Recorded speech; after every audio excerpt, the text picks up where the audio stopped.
80年代のクラシックなファストフードカーを再現。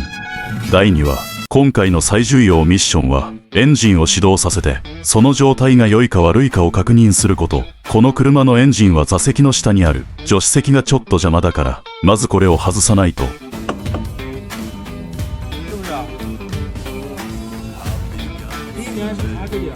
座席の下で手書きの小さなノートを見つけた。鉄道部科学研究員。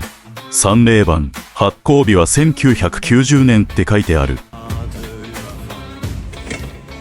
この車、買った時はバッテリーがなかったから、新しいバッテリークランプに交換しないと。それからエンジンを始動してみるよ。この車には三菱の 4G32 ガソリン、4気筒エンジンが搭載されてる。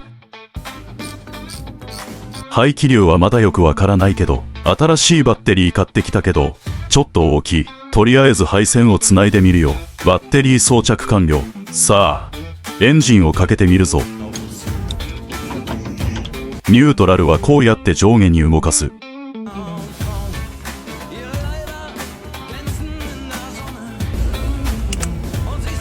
ダッシュボードのランプがついた。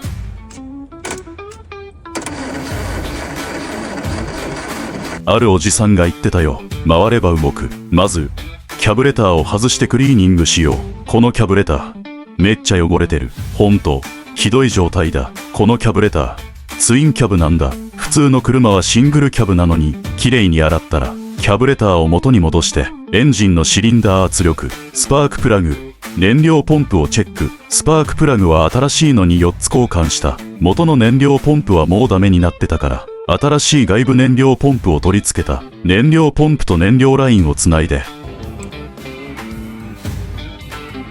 いよいよエンジンを始動するよ。何事もなく動いてほしいな。